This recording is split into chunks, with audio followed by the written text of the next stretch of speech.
On dit que l'Afrique est riche en ressources naturelles, mais pauvre en ressources humaines. Tout cela est dû à beaucoup de choses. Donc quand on cherche les causes de cela, il y a beaucoup de choses que l'on peut citer. Mais l'une des raisons principales actuellement, Orange est l'ennemi incontestable de l'Afrique. Je vous explique pourquoi à travers cette vidéo avec tous les points qui peuvent rentrer en compte. Récemment, j'étais parti en Guinée pour une conférence, d'accord? Pour une conférence où j'ai passé un mois du coup au pays pour essayer de profiter au maximum de ma famille qui est là-bas, d'accord? Mais il se trouve que 15 gigas, seulement 15 gigas de connexion en Guinée, ça coûte en moyenne 20 euros.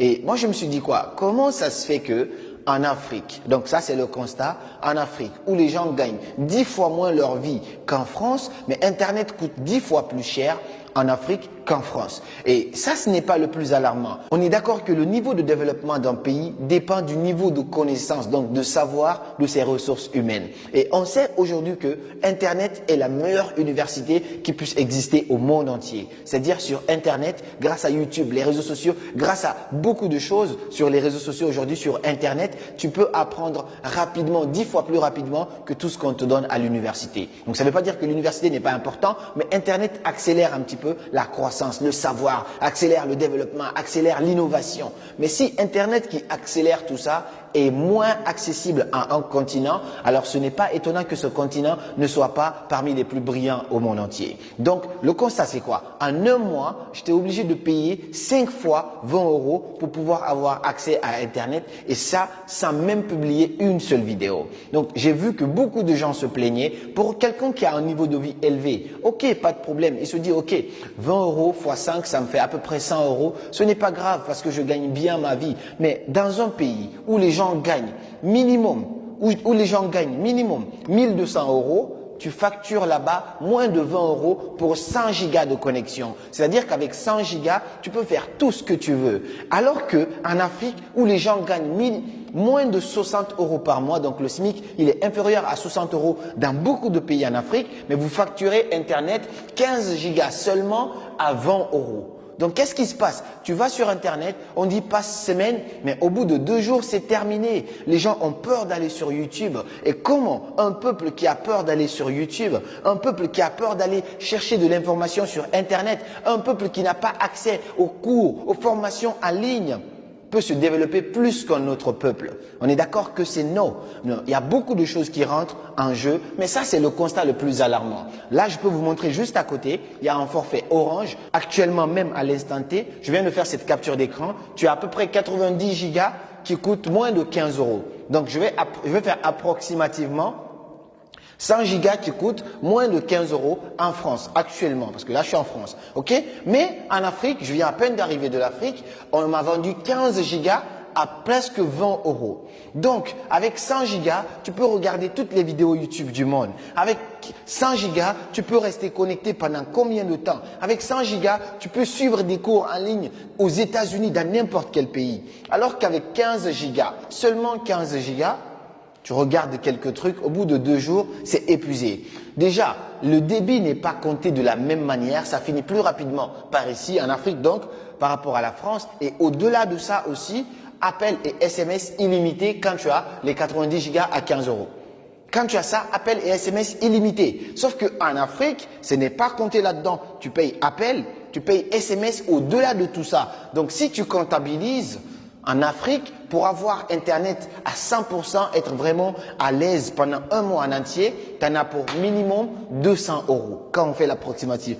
SMS, appel, Internet, tu en as à peu près pour 200 euros pour être vraiment confortable avec Internet. En France, tu en as pour moins de 20 euros pour être confortable. Appel SMS illimité, appeler même à l'international parfois, Belgique, Suisse, les pays qui sont à côté, tu peux appeler gratuitement. Tout ça c'est compris. Tu peux parler avec quelqu'un de minuit jusqu'à minuit.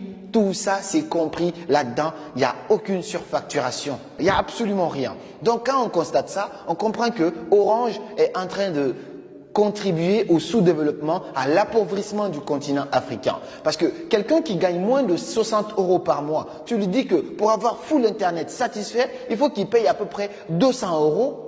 Alors, est-ce que tu n'es pas en train d'appauvrir cette personne ou est-ce que tu es en train d'aider cette personne à se développer? On est d'accord que c'est non. Mais ce n'est pas que la faute de Orange. Orange, c'est qu'il est dans un continent ou dans un pays où les choses ne sont pas régulées. Il se dit, je peux faire du profil. Mais le problème vient de qui?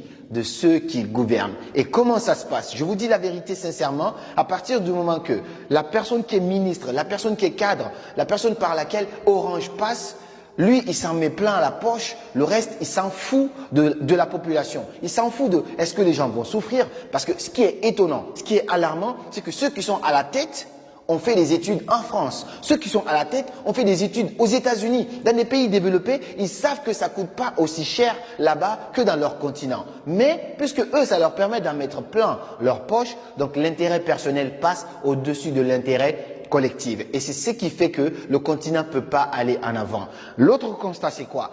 Dès que quelques influenceurs commencent à parler, à crier haut et fort pour essayer de faire un boycott, quelque chose comme ça, dans beaucoup de pays, du coup en Afrique, qu'est-ce qui se passe? Orange essaye de récupérer ces gens-là, on leur donne un peu de sous. Ces mêmes gens qui critiquaient recommencent à faire encore de la pub pour Orange. Et ça, c'est vraiment déplorable parce qu'à chaque fois, c'est la même chose qui revient. Les gens favorisent ce qu'on appelle leur intérêt personnel. Donc, on fait du bruit uniquement pour nous en mettre plein la poche. Une fois que nous, on est satisfait, même si ça ne mène pas loin le pays, on s'en bat les couilles et du coup, on continue notre chemin. Et ça, c'est vraiment dramatique pour le continent. C'est vraiment dramatique pour le développement d'un continent. Et j'apprécie énormément beaucoup de pays qui essayent de mettre des bâtons dans les roues d'Orange pour pas continuer à piller comme ça le continent, pour pas continuer comme ça à freiner la jeunesse africaine.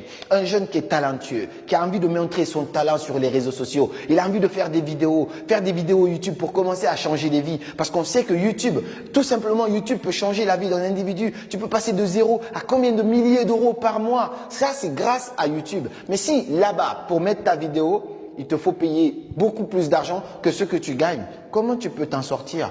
Si là où on cherche l'information, en y allant, tu te ruines complètement, comment tu y pars? Moi, j'ai regardé un petit peu les gens dans certains pays en Afrique n'osent même pas regarder une vidéo en direct. C'est-à-dire, quand tu publies une vidéo, c'est pourquoi tout le temps, les gens sont là, on ne peut pas télécharger tes vidéos. Nous, ici, on ne télécharge pas de vidéos.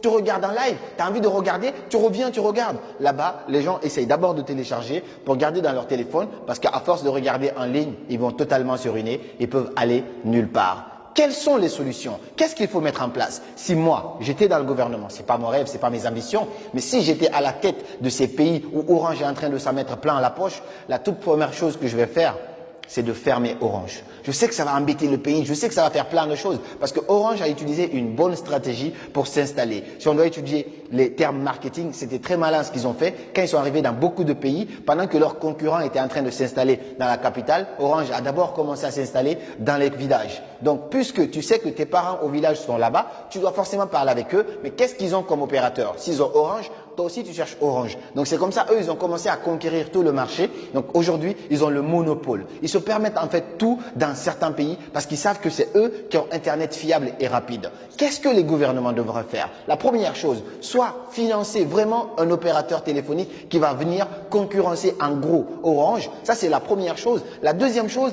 chaque pays est libre de régulariser son marché internationalement comme il veut. Donc les opérateurs qui vont venir, c'est le pays qui fixe des termes. Dites, vous ne pouvez pas facturer au-delà de ça parce que voilà combien vous facturez dans un pays qui est plus riche que notre pays. Donc quand le pays impose ces termes-là, Orange doit casser les prix, vraiment être concurrentiel par rapport à la France, être concurrentiel par rapport aux autres pays qui ont accepté de mettre ces termes-là. Au-delà de Orange appel téléphonique, il y a Orange Money aussi qui n'arrête pas de bouffer les gens parce que faut se rappeler que le taux de bancarisation dans le continent africain est à peu près de 6%.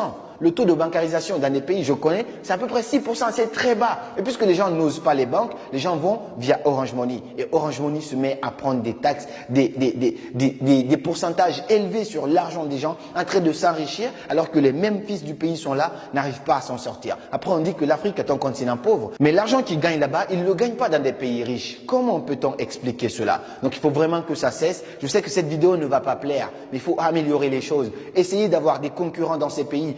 Des opérateurs, financer ces opérateurs, que l'État favorise en fait le fait que d'autres opérateurs beaucoup plus fiables puissent venir, que l'État puisse favoriser d'autres opérateurs à améliorer leur connexion Internet. Mais il ne faut pas laisser comme ça le peuple crever, il ne faut pas laisser comme ça le peuple être limité par quelque chose de très important pour le développement d'un pays. Quand Internet est favorable à un pays, le pays peut faire beaucoup de choses. Quand Internet est accessible à la jeunesse peut faire beaucoup de choses. Mais tu es là, tu ne peux même pas communiquer avec quelqu'un à l'international. Il y a des lives, des conférences dépenses en ligne qui se font à l'international. Toi, tu es dans un pays où Internet coûte une blinde. Est-ce qu'il faut manger ou est-ce qu'il faut remplir son téléphone pour voir ce qui se passe à l'extérieur? C'est tout à fait normal que le continent soit en retard. Il y a beaucoup de choses qui sont liées à cela. Mais ça, c'est l'une des causes principales qu'il faut lutter, qu'il faut combattre dès maintenant. Donc j'espère que cette vidéo poussera beaucoup de personnes à prendre conscience et à se bouger. Faites comprendre au gouvernement que ça va pas, parce que ces mêmes gens qui vous dirigent ont fait d'autres pays, ils savent un petit peu comment ça se passe à l'international. Alors qu'ils arrêtent de s'en mettre plein la poche pour faire souffrir leur population.